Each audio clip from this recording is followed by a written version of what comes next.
eu sou psicólogo, trabalho na área da dependência química há praticamente mais de 20 anos. Né? E o assunto do dia hoje, vamos falar um pouco a respeito de prevenção de recaída, que é o pavor das famílias, que é o pavor dos adictos, né? Como lidar com a recaída. A recaída basicamente faz parte da doença da adicção. Nós consideramos a adicção uma doença crônica e, como toda doença crônica, ela está sujeita a recaídas. Né? Da mesma forma como uma pessoa que tem um problema de diabetes e não se trata bem, o açúcar sobe e ela volta novamente a uma condição anterior ruim. Né? A definição de recaída que eu acho mais interessante é: recaída é voltar a um estado anterior de mal viver. A pessoa volta àquela situação que estava anteriormente e estava num processo de recuperação. Então a recaída, ela faz parte como eu falei, faz parte da doença. E como a pessoa que tem problema de diabetes, a pessoa tem um problema de pressão alta, a pessoa tem um problema problema no coração, um infarte, ela precisa se manter. No caso da adicção, que é uma doença, como é uma doença crônica, ela precisa também de uma manutenção. Né? A grande dificuldade da maioria das recuperações de dependência química e adicção é que a pessoa ela sofre, né, durante vários anos que ela bebe, que ela usa drogas, ela vai ter problemas cerebrais, ela pode ter uma disfunção cerebral. E essa disfunção cerebral é que torna muitas vezes a recaída, a recuperação mais difícil para algumas pessoas. A quantidade de drogas, a potencial de drogas que cada pessoa mandou para o seu cérebro vai fazer diferença nessa hora da recuperação. Basicamente, são 6 sintomas básicos que aparecem quando a pessoa para de usar e para de beber.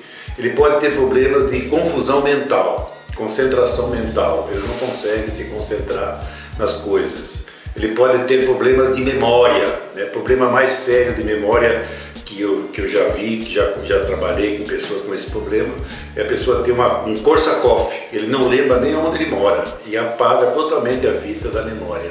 Então, dependendo do grau de danos causados no cérebro, ele vai ter mais ou menos problemas de memória. Né? Problemas de sono são muito comuns quando a pessoa para de beber, principalmente das drogas estimulantes. Ele tem dificuldade de conciliar o sono. E aí muitas vezes tem que se usar até algum remédio, alguma coisa para ele conseguir voltar ao normal. Problema de sono, problema de reação emocional. Então a pessoa fica irritada, fica nervosa pela falta, né, pela abstinência da droga. E aí geralmente, como ele sabe que se ele usar, se ele beber, ele vai ficar tranquilo, vai ficar bem, normalmente ele volta para a droga para resolver aquele sintoma. Né?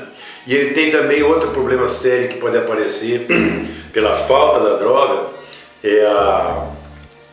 ele pode ter, as situações se tornam mais estressantes para ele, ele tem mais dificuldade para lidar com o estresse. Né? Então isso são os primeiros sintomas que começam a aparecer ali nos primeiros meses e que vão complicar. Além disso, se a pessoa não tem um processo de recuperação adequado, um processo de recuperação bom, ele pode migrar para drogas substitutas. Então a pessoa pode ir para o café, a pessoa começa a tomar bastante café, pode ir para o refrigerante, tomar bastante refrigerante, pode ir para os calmantes, enfim.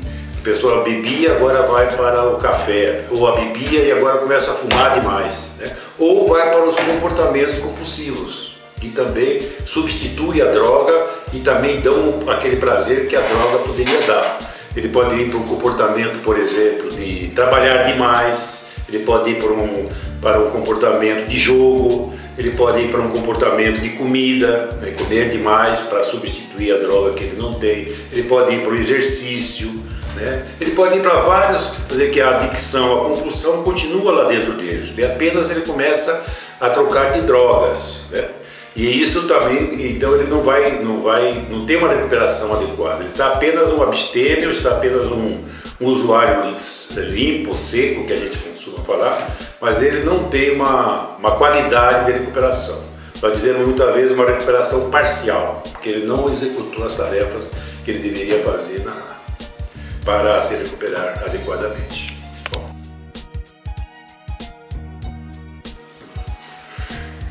Basicamente a prevenção, a pergunta básica que eu faço para muitos adictos e muitos pacientes e muitas pessoas que estão em tratamento: que passo você estava praticando quando você recaiu?